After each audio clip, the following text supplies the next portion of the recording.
এখনো দাঁড়িয়ে আছে কালের বিবর্তনের সাক্ষী হয়ে।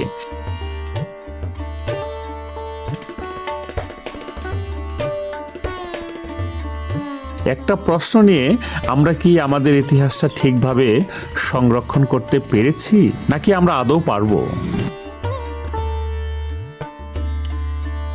প্রিয় দর্শক, আমরা এখন ভিডিওর সবচেয়ে আকর্ষণীয় স্থানে আমরা চলে এসেছি। এখন আপনারা যে ভবনটি দেখছেন, এটা বালিয়াটি জমিদার বাড়ির সবচেয়ে পুরনো ভবনগুলোর একটি। প্রকাশ থাকে এই ভবনটি সর্বপ্রথম নির্মিত করা হয়। দেয়ালের গায়ে জমে থাকা দাগ, খসে পড়া প্যালেস্টান আর ফাটল ধরা ইট সব মিলিয়ে বোঝা যায় এই ভবন কত শত বছর ধরে সময়কে সহ্য করে দাঁড়িয়ে আছে। ঠিক এই ভবনের পাশে আছে একটি পুরনো কূপ।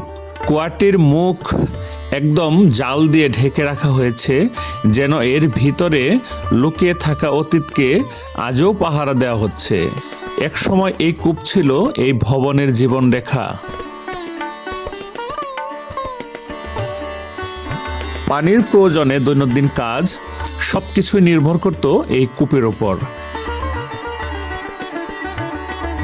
আজ এই ভবন আর কূপ দুটোই নিশ্চুপ হয়ে দাঁড়িয়ে আছে।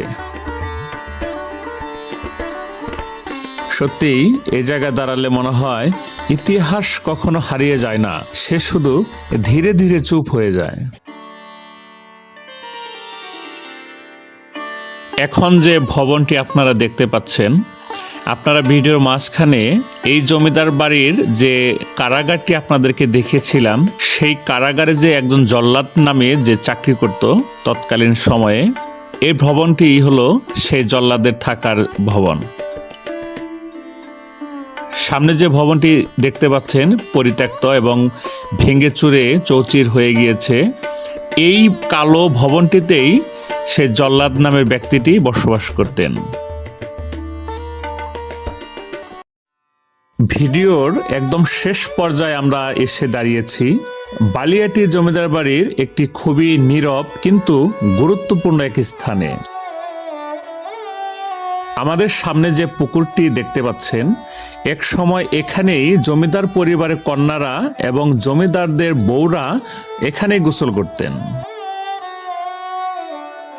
এই পুকুরটা শুধু পানির জায়গায় ছিল না, বাট এটা ছিল তাদের ব্যক্তিগত সময়, নিরাপত্তা আর আভিজাত্যের একটি অংশ।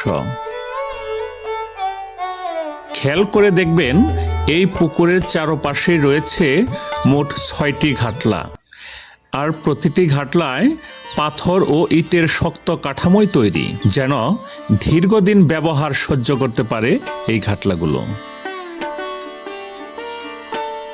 এই ঘাটলাগুলো থেকেই তারা পুকুরে নামতেন, গোসল করতেন, আর হয়তো নিজেদের মধ্যেই জীবনের ছোট ছোট কথা ভাগ করে নিতেন এখানে বসে। আজ সেই কণ্ঠস্বর নেই, নেই হাসি কিংবা জলের ছলছল শব্দ, শুধু আছে নীরব পুকুর আর দাঁড়িয়ে থাকা ঘাটলা, যেগুলো আজও সাক্ষ্য বহন করেছে একটা হারিয়ে যাওয়ার সময়ের। এই পুকুর আমাদের মনে করে দেয়, ইতিহাস শুধু রাজনীতি আর ক্ষমতার গল্প নয়। ইতিহাস মানে একটি হারানো গল্প, একটি হারানো রাজ্য, একটি হারানো রায় পরিবার।